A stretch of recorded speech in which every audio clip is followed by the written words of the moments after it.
ದಿನೇ ದಿನೇ ಜಟಿಲಗೊಳ್ಳುತ್ತಿರುವ ಎಚ್.ಡಿ. ರೇವಣ್ಣ ಹಾಗೂ ಪ್ರಜ್ವಲ್ ರೇವಣ್ಣ ಅವರ ಈ ಪ್ರಕರಣ ದಿನೇ ದಿನೇ ಕುತೂಹಲಕ್ಕೆ ಕಾರಣವಾಗಿದೆ.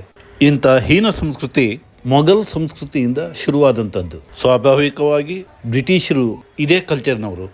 ಅವರು ಮುಂದುವರ್ಸ್ಕೊಂಡು ಬಂದರು. ಪೆನ್ ಡ್ರೈವ್ ಮನುಷ್ಯನ ಮನೋರೋಗಕ್ಕೊಂದು ಸಾಕ್ಷಿ. ಇದಕ್ಕೊಂದು ದೀರ್ಘಕಾಲದ ಇತಿಹಾಸನೇ ಇದೆ.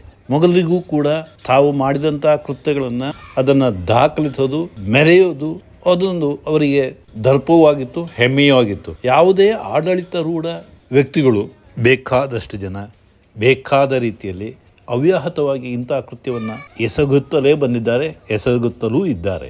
ಪ್ರಜ್ವಲ್ ಒಂದು ಸಂಕೇತ ಅಷ್ಟೇ. ಆದರೆ ಇಂತಹ ವಿರಾಟ ಸ್ವರೂಪದ ಅನೇಕ ಮುಖಗಳು ನಮ್ಮ ಈ ವ್ಯವಸ್ಥೆಯಲ್ಲಿ ಇದ್ದಾರೆ. ಅಧಿಕಾರ ಹಿಡಿಯುವುದೇ ಇದಕ್ಕಾಗಿ ಎನ್ನುವುದು ಇವರ ನಂಬಿಕೆ. ಮೊಘಲರಾಯಿತು, ಬ್ರಿಟಿಷರಾಯಿತು, ಸ್ವಾತಂತ್ರ್ಯ ಪಡೆದಿದ್ದು ಇದಕ್ಕೆ ಅನ್ನುವ ರೀತಿಯಲ್ಲಿ ನಮ್ಮ ವ್ಯವಸ್ಥೆ ರೂಪುಗೊಂಡಿತ್ತು. ಒಂದು ಹೆಣ್ಣನ್ನು ಹೆದರಿಸಿ ಬೆದರಿಸಿ ಗನ್ನಿನ ತುದಿಯಲ್ಲಿ ಇಟ್ಟು ಆಕೆ ಜೊತೆ ಸೆಕ್ಸ್ ಮಾಡೋದು ಒಬ್ಬ ಹೇಡಿ ಮಾಡೋ ಕೆಲಸ. ಹಿರಿಯ ಕನಚಾಳಿ ಮನೆ ಮಂದಿಗೆಲ್ಲ ಅಂತಾರೆ. ದೊಡ್ಡವರು ಮಾಡುವ ತಪ್ಪನ್ನು ಮುಂದಿನ ತಲೆಮಾರು ಫಾಲೋ ಮಾಡ್ತಾ ಹೋಗುತ್ತೆ. ನೆಹರು ಬಗ್ಗೆ ಮಾತಾಡ್ತಾರೆ, ಗಾಂಧೀಜಿ ಬಗ್ಗೆ ಮಾತಾಡ್ತಾರೆ, ಇಂದಿರಾ ಗಾಂಧಿ ಬಗ್ಗೆ ಮಾತಾಡ್ತಾರೆ, ಸಂಜಯ್ ಗಾಂಧಿ ಬಗ್ಗೆ ಮಾತಾಡ್ತಾರೆ, ಇನ್ನು ಅನೇಕ ನಾಯಕರುಗಳ ಬಗ್ಗೆ ಮಾತಾಡ್ತಾರೆ. ಅದರಲ್ಲಿ ಇದೊಂದು ಹೊಸ ಸೇರ್ಪಡೆ.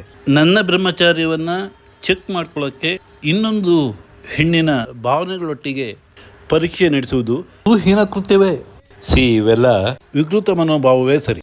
ಒಬ್ಬನದ್ದು ಗನ್ನಿನ ತುದಿ, ಇನ್ನೊಬ್ಬರದ್ದು ಪ್ರಭಾವದ ತುದಿ. ಒಂದೇ ನಾಣ್ಯದ ಎರಡು ಮುಖಗಳು. ಕೆಲವು ವ್ಯಕ್ತಿಗಳ, ನಾಯಕರುಗಳ, ಅಧಿಕಾರಿಗಳ, ಅಧಿಕಾರಸ್ಥರ ಚರಿತ್ರೆಯ ಇತಿಹಾಸವನ್ನು ನೋಡಿದಾಗ ನಾವು ಪಡೆದ ಶಿಕ್ಷಣ, ನಮ್ಮ ಸಂಸ್ಕೃತಿ, ನಮ್ಮ ಜೀವನ ಕ್ರಮ ಎಲ್ಲವುದರ ಚಿತ್ರ ಅನಾವರಣಗೊಳ್ಳುತ್ತಾ ಹೋಗುತ್ತೆ. ಇದಕ್ಕೆ ಯಾವ ಜಾತಿ, ಕುಲ, ಗೋತ್ರ, ಮತ, ಭೇದ ಎನ್ನುವುದಿಲ್ಲ. ಕಾಮಾತುರಾಣ ನಲಜ್ಜ.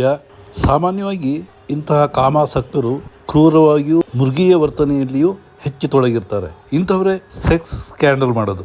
ಇವರನ್ನು ಯಾರು ರಸಿಕರು ಅಂತ ಕರೆಯಲ್ಲ. ಇಂಥದ್ದನ್ನು ರಾಜಕೀಯ ಕಾರಣಕ್ಕಾಗಿ ಬಳಸಿಕೊಳ್ಳೋದು ಕೂಡ ಅದು ಅತ್ಯಂತ ಹೇಯ ಕೃತ್ಯವೂ ಕೂಡ.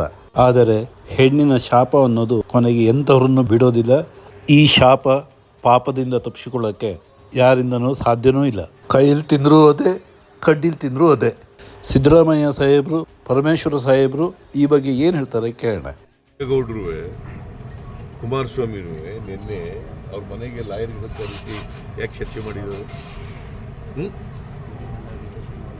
ಯಾಕ್ರಿ ಚರ್ಚೆ ಮಾಡಿದ್ದಾರೆ? ಒಂದು ಕಡೆ ಹೇಳ್ತಾರೆ ನನಗೂ ನಾವು ಬೇರೆ ಬೇರೆ ಆಗೋಗ್ಬಿಟ್ಟಿದ್ದೀವಿ, ರೇವಣ್ಣ ಬೇರೆ ನಾನು ಬೇರೆ ಅಂತ ಹೇಳ್ತಾರೆ. ದೇವೇಗೌಡರಿಗೂ ನಮಗೂ ಇದಕ್ಕೆ ಸಂಬಂಧ ಇಲ್ಲ ಅಂತ ಹೇಳ್ತಾರೆ. ಇನ್ನೊಂದು ಕಡೆ ಇದೆಲ್ಲ ಮಾಡ್ತಾರೆ. ಅದು ಚುನಾವಣಾ ಪ್ರಚಾರಕ್ಕೆ ಹೋಗಿದ್ದಾಗ ಪ್ರಜ್ವಲ್ ರೇವಣ್ಣ ಬೇರೆ ಅಲ್ಲ, ನನ್ನ ಮಗ ಬೇರೆ ಅಲ್ಲ ಅಂತ ಹೇಳ್ತಾರೆ. What does it mean? ಅವ್ರು ಮಾಡೋದೆಲ್ಲ ಒಟ್ಟಿಗೆ ಮಾಡೋದು, ರಾಜಕೀಯ ಮಾಡೋದು ಒಟ್ಟಿಗೆ, ಕುಕೃತ್ಯ ಮಾಡೋದು ಒಟ್ಟಿಗೆ.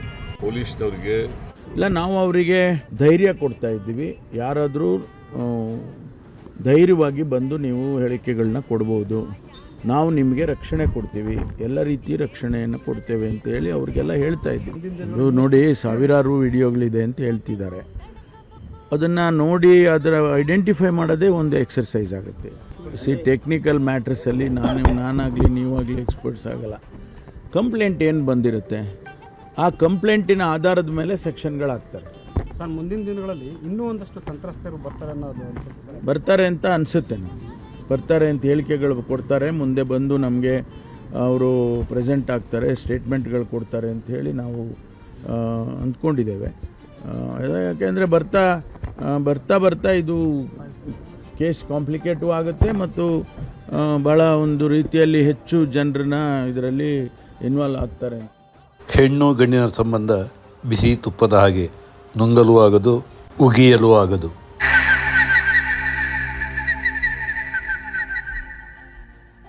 கொஞ்சம் அங்கே பாரு கண்ணா.